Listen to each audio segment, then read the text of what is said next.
Hi everyone and welcome back to the channel. So this is a 700pp build of the Dodge Viper GTS from 2002.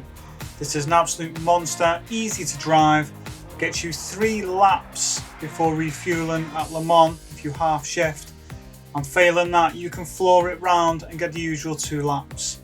So get yourself your Viper, follow me to the tuning shop and let's enjoy making this absolute monster together, because this is one you are not going to want to miss. So now at the tuning shop, the first thing you're going to want to do is head down to weight reduction stage 1. Make sure you get that added, very important. Club sports, again weight reduction, you want stage 2. Get a power restrictor and a ballast. Semi racing, you want fully customizable computer, a fully customizable LSD, weight reduction stage 3, and increase the body rigidity. Under racing, you want to get stroke up, engine balance tuning, polish ports, supercharger with the high-end torque, racing air filter, racing silencer, a racing exhaust manifold, racing brake pads, racing brake kit, either slotted or drilled, it's up to you, brake balance controller, fully customizable suspension, racing clutch and flywheel, a fully customizable racing transmission, and finally some racing hard tyres. From extreme, you want to get a set of intermediates. Last thing you want to do is get caught up by the weather. And under ultimate, get some titanium connecting rods and pistons and a carbon propeller shaft. That's a very hefty list for you to get, so make sure you purchase all of those. And then what I want you to do is follow me to GT Auto and we'll continue the rest of this build. So now we're at GT Auto, you want to go into car maintenance and service, and as you see on the right hand side it will say wide body. So get that installed. As you can see, I've already got mine on there and it looks absolutely brilliant once that's added on. Once you've done that, go back to the first menu and go to car customization. This is where we need to add a few things and make sure this car is an absolute dream. This also helps with the downforce and little adjustments we need to make once we get back to the tuning sheet. So wheels, select whatever wheels that you want on there. As you can see, the ones I've picked this time are Enkai Racing Revolution GTC 01 RR wheels, and what you want to do is keep it at 18-inch standard size, rim width wide, offset wide, and get those installed. Once you've done that, go to custom parts, and on the front you want type B, side you want type A, rear type A, and the wing you want a custom wing set. Now raced items, make sure you go to roll cage and you get type C. I'm not sure what it is or how it works exactly, but that seems to help, certainly with the body roll. So it must have a way of stiffening and helping with the chassis. So that's certainly a benefit to you, so make sure you get that added on there. I've added the toe hook and I haven't touched the bonnet pins. And if you do what I've done, go to load style, livery editor, and you can see the person who's made this one there.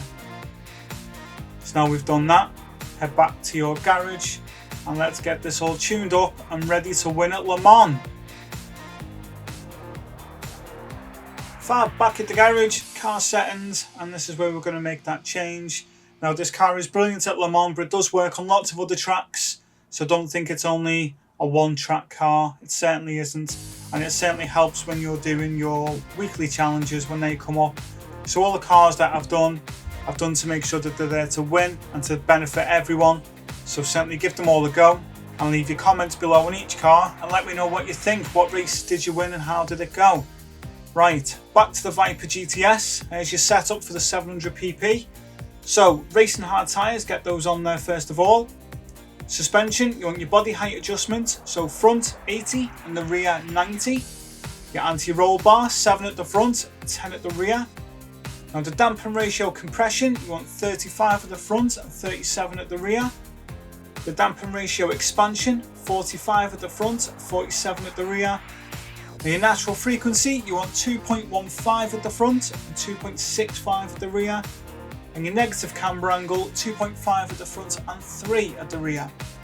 Now your toe angle, you want a toe out of 0.05 at the front and a toe in of 0.20 at the rear. Very important you get that right, or your car is going to be very unstable.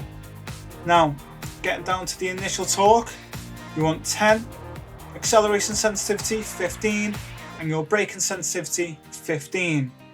Heading over to your downforce, you want 50 at the front and 320 at the rear. Your ECU, make sure it's set to fully customizable. I want your output to be 90%. Your ballast, 195 kilos, and the ballast positioning to be -50, and the power restrictor to be 92%. Now this is where you need to pay attention. Transmission, make sure it's fully customizable racing, and you set the automatically adjusted speed to 200 km/h. Drop down to manual adjustment, and we need to make these changes.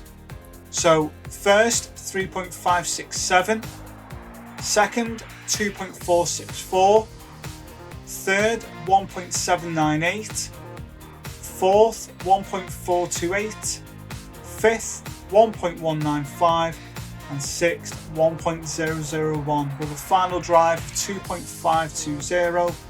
Now it does only rev over 6,500 RPM, but this car's an absolute stonker at Le Mans. It wins by a massive margin, and if you want to get 3 laps, all you've got to do is make sure that you half rev. So instead of letting this rev limiter go all the way to red and then change gear, let it get halfway and change gear. You'll get 3 laps. Very easy if you stick to it, and very reliable as well. Now, as you can see, there's everything else you need to make sure you've got on there.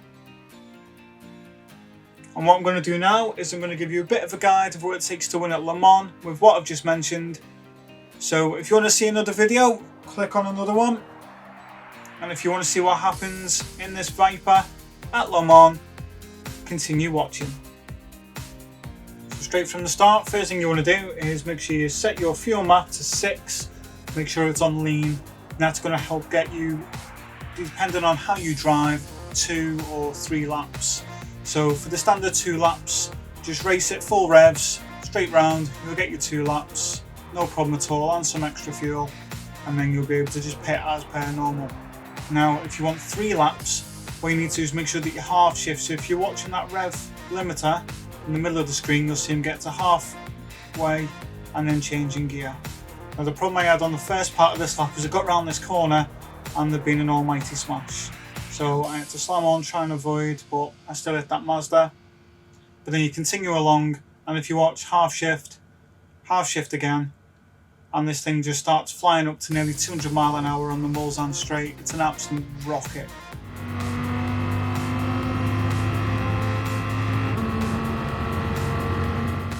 So as you can see, by the end of lap 1, I had a 7-second lead over McEwen and 2.1 laps of fuel remaining by half shifting. So it does just show that that's definitely working. That's the way forward if you want to maximise your laps over fuel return. So you just continue on each lap doing that, and all that will happen is as you get to the end of lap 3, that's when you're going to need to pit in. As you can see, getting to the end of lap 2, I have over 1 lap worth of fuel left by half shifting, and this then allows you to just continue, like I say, get all the way through and over the line, and that gap now that you've built up has gone from 7 seconds to over 34 seconds. So you can see the benefits of doing this, and by driving that way as well, I set a 4:06, so it's not too bad even with the rain coming over. So being silly, I didn't check the weather map, so at this point I checked, it was just light blue, so you continue racing as normal like this. But that isn't exactly how this race panned out, and you will see that in a moment. So into the pit at the end of lap 3, start lap 4, fresh tyres, 3 laps worth of fuel, and as you can see, that was the massive rainstorm that had just come over, that I just missed, and that is not the worst of it that came over either. So you just continue as you did, half shifting, and you just continue ploughing through those laps. As you can see, you're well over a minute ahead now, and this car is so stable and nimble to drive. It doesn't want to try and just go straight. It does enjoy turning as well with the setup that we've put in there, and the gear ratios really help.